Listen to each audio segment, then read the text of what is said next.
आज का हमारा विषय है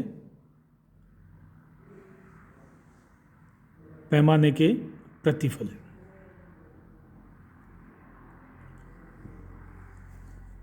देखिए, इससे पहले उत्पत्ति के नियमों के बारे में आप प्रीवियस वीडियो में देख चुके हैं। उत्पत्ति के नियमों का संबंध अल्पकाल से होता है और अल्पकाल वो समय अवधि है जिसमें हम उत्पत्ति के सभी साधनों में परिवर्तन की स्थिति में नहीं होते हैं।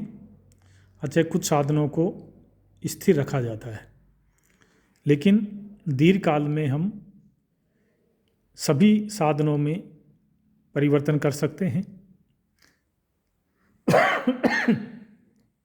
तथा ये परिवर्तन समान अनुपात में होता है। तो दीर्घकाल के अंतर्गत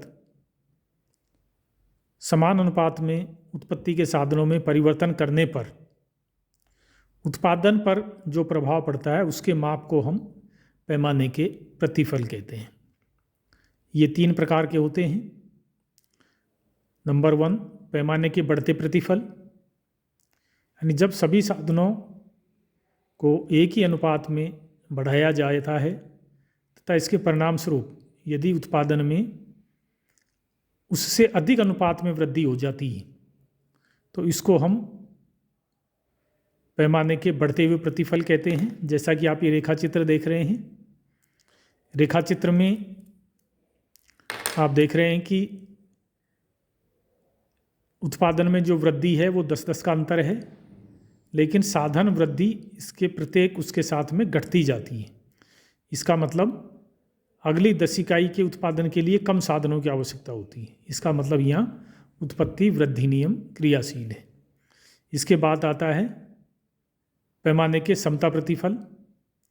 पैमाने के समता प्रतिफल का मतलब है कि दीर्घकाल में साधनों में जब समान अनुपात में परिवर्तन होता है सभी साधनों में और उत्पादन भी उसी अनुपात में बदल जाए तो इसको हम पैमाने के समता प्रतिफल कहते हैं। जैसा कि इस रेखा चित्र से आप देख रहे हैं, यहाँ प्रत्येक 10 इकाई अतिरिक्त उत्पादन करने के लिए सभी स्तर पर समान मात्रा में बदलाव हो रहा है साधनों में। तीसरा है पैमाने के घटते प्रतिफल।